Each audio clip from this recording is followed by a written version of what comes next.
दोस्तों आखिर भारत का नाम भारत कैसे पड़ा। तो उससे पहले मैं आपका स्वागत करता हूं हमारे YouTube channel the Indian warriors channel पे। दोस्तों आप सभी को गर्व होता ही होगा कि आप एक इंडियन हैं या एक भारतीय हैं, क्योंकि हम अपने देश भारत के निवासी हैं। पर सवाल यह है कि जिस भारत से हमारी आइडेंटिटी है यानी पहचान है, वो नाम भारत आया कहाँ से, किसके नाम पे पड़ा भारत का नाम।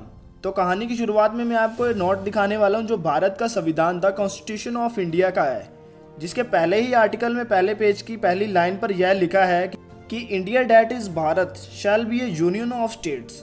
मतलब कि इंडिया के दो नाम हैं, इंडिया और भारत। तो हम अगर विकिपीडिया पर सर्च करते हैं तो हमें यह मिलता है कि भारत का नाम भगवान ऋषभ देव के पुत्र भरत चक्रवर्ती के नाम से पड़ा था। हिंदू ग्रंथ स्कंद पुराण के अनुसार ऋषभ देव नाभिराज के पुत्र थे और आगे ऋषभ देव के ही पुत्र भरत थे। पर उससे पहले ऋषभ देव कौन थे? पर उससे पहले बता दें कि ऋषभ देव जैन धर्म के प्रथम तीर्थकर थे और इनके बड़े बेटे का नाम ही भरत था और दूसरे बेटे का नाम बाहुबली था। पर यहाँ एक और भरत का नाम आता है जो राजा दुष्यंत के पुत्र थे। पर उससे पहले बात करते हैं हम ऋग्वेद की, जो भारत के ऋग्वेद समय की सबसे पुरानी किताब है।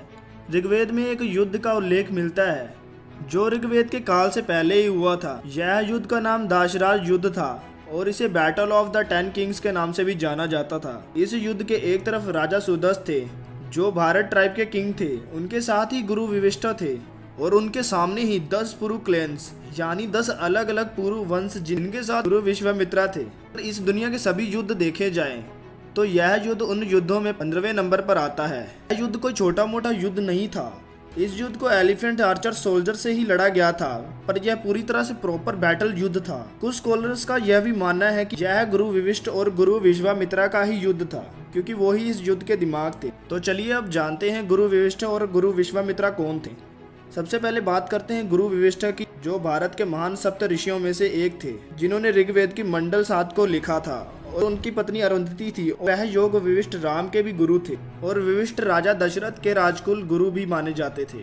गुरु विविष्ट के आगे पोते गुरु वेद व्यास हुए थे, जिन्होंने महाभारत लिखी थी। अब बात करते हैं गुरु विश्वामित्रा की। गुरु विश्वामित्रा ने ऋग्वेद के मंडल 3 को लिखा था और गुरु विश्वामित्रा ने ही हमें गायत्री मंत्र दिया है। एक कहानी है कि गुरु विश्वामित्रा की तपस्या से डर के इंद्र मेनका को भेजते हैं। मेनका उनकी तपस्या तो भंग कर देती है, परंतु वह उनसे खुद प्रेम करने लगती है। इस प्रेम के चक्कर में गुरु विश्वामित्रा अपनी कुछ साल तक तपस्या छोड़ देते हैं, लेकिन फिर यह हिमालय जाकर अपनी तपस्या को शुरू कर देते हैं।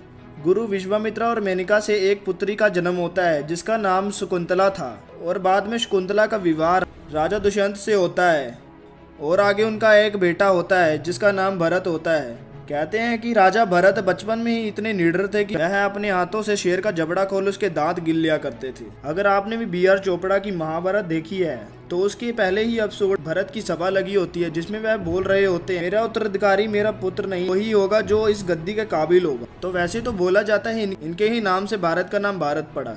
तो आपको क्या लगता है, आप कमेंट करके बताएं। बाकी अगर वीडियो अच्छी लगी तो वीडियो को लाइक कर दें और शेयर कर दें। ऐसी और वीडियो देखने के लिए हमारे चैनल को सब्सक्राइब करें। तो मैं विदा लेता हूँ। जय हिंद, जय भारत।